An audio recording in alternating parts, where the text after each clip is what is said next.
Duffy in once more, bowls, and that's the first boundary of the day as Charlie Allison is given a bit of width and strokes it away just behind square on the offside. Nice shot from Charlie Allison. And in comes Taylor. Taylor's driven down the ground. It's a bit of a half volley. Nothing wrong with that, but equally a very good shot from Charlie Allison, who takes the second boundary of the morning as he's driven back past Steve O'Shaughnessy, the umpire. Dead straight, that is. Beautiful shot by the Essex right-handed opener. That was a good shout. Good response from Taylor, having been driven in earlier in the over. In comes Taylor. This is driven down the ground.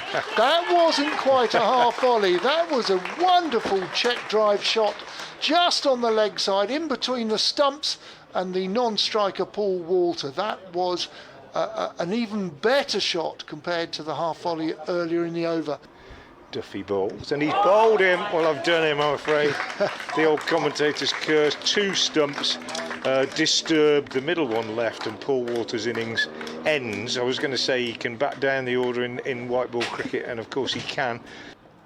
As Taylor on his way in, passes the umpire, driven down the ground. That is a gorgeous shot. We've seen 3 of those, which has been driven past the bowler. That was the one.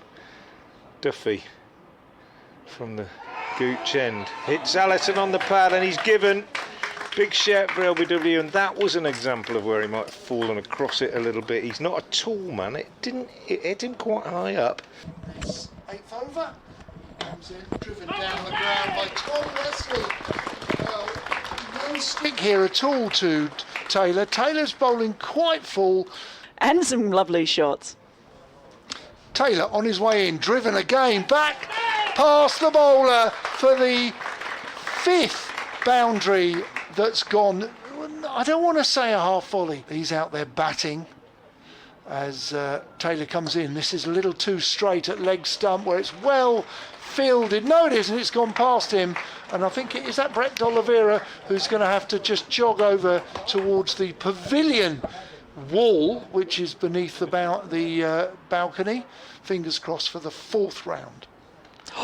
And he's been dropped at 3rd slip. That's well bowled. Yeah, there weren't enough layers. Had to be like the Michelin Man. Ben Allison, it comes down, the wicket discocks, and I think that's gone for 6. It's gone a long way. That may have gone into the fir trees to our left. That's gone down the ground. So I was happy in the end. Here's Waite. Well, first ball, that has been an inside. Ben Allison starts a new over, and this time Coxham's advances towards the delivery, and this time push drives it sensibly and smartly for 4. Back past. Reasonably helpful conditions. That will be 4, as Waite again is too straight, and Tom Wesley just leans on it, clips it nicely through mid-wicket. Fitted in well, it would seem.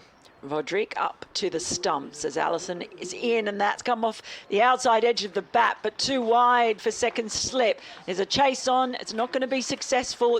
You can see it easily, and you might have to ride with it, but it's not a particularly difficult take. That's a beautiful shot. As Matthew Waite gets this one wrong in the sense that his teams always seem to score more quickly than they used to. In once more, Taylor, and there is got him. I've done it again. Wow. Terrific work by Taylor. Great catch in the end. That Worcestershire played Essex on here to the back end of last season as Cox is out, caught by Roderick at slip. Good delivery from Jacob Duffy, his 3rd wicket of the morning. Just turned Cox round a little bit and he felt for it just outside off stump. Little outside edge, looks really dejected. I think maybe somebody had some tape on their bat, and here's Tom Taylor.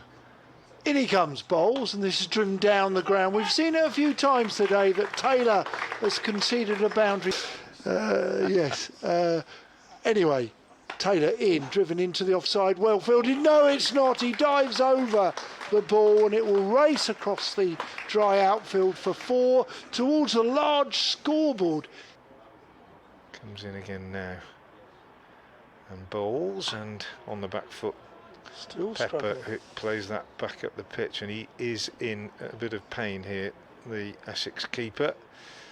couple of players going in to ask him if he's all right, and either he's a very good actor and he wants this to be the last over before lunch. As Duffy comes in, this is a heavy ball, which is probably a leg stump half volley coming down the slope, and Critchley waits as Waite in, and that's a nick, and he's gone. It's another terrific catch for Roderick. He came over in front of first slip, rolled and dived. He has been absolutely outstanding behind the stumps. Waite runs in. They've got two catches in and all. There's a big shout. Yes, he's given this time. He has threatened and threatened. They have appealed, and he's absolutely pumped Waite because he has his reward. okay. So someone needs to tell Welcome me if to that's a thing. write into BBC Essex Cricket at gmail.com. Here's Waite, and that is absolutely smoked by Snater. Again, in the sunshine, bowls, and oh, there we go. It could be cool. That is brilliant from Brett D'Oliveira or Jacob Duffy or whoever set the field. As Waite moves away from us, bowls. This is gone for an LBW, and he's being given. That's an important decision there, as Michael Pepper probably just got a little bit over on his leg stump. Yep. 10 years later, are we getting better off? And there's another wicket to fall, and it's Simon Harmer's just gone for 28. They were adamant that these weren't the value. Oh, clean bowled Porter. Hasn't really upset the scorers there. Porter's been bowled for naught, and Essex have been bowled out for a 179. Quite a difficult day for Essex.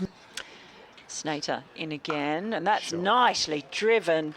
Managed to pick the gap through the covers, and that's 4 runs. Lovely shot from Jake Libby.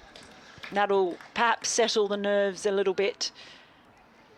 Runs in, bowls, and that's come off the outside edge. But as we saw this morning, they're coming off and going quite wide. So nothing the slips fielders can do about that one as it rolls away for another boundary.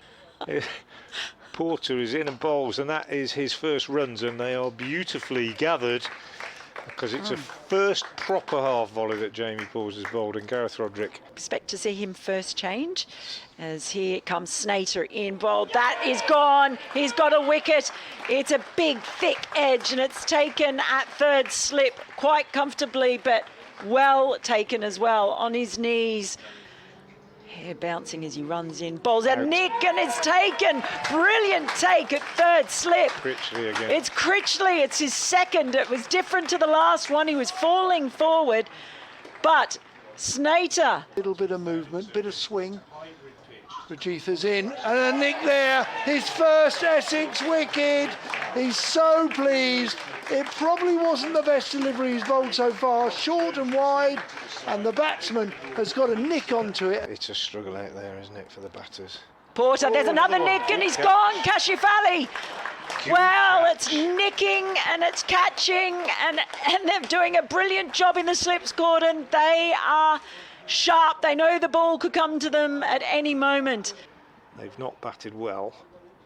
Rajitha bowls, and a rare loose delivery which Adam Hose hammers through the covers, just throws his hands through it. But it's hard work. Rajitha bowls. Hose cuts in the air for 4, down to third man, but not far wide of Charlie Allison. I can understand his disappointment. Snater in, driven back past Even more the now. bowler. Yes, it's going to go away for 4. Nicely timed up. Essex is 179 all out. Porter in. This is played down to the vacant third man. That's actually well played by the captain D'Oliveira, and it is going to run away for a long part of the boundary here at Chelmsford for 4. Snater in, bowls wide, short, cut away, 4 runs. A rare loose delivery, and D'Oliveira. In comes Thane to Hose. Hose forces off the back foot. Tall, stands tall, and plays it out with a straight bat out to back, deep backward point where there is 1 run. He keeps the strike. Score moves to 98 for 4.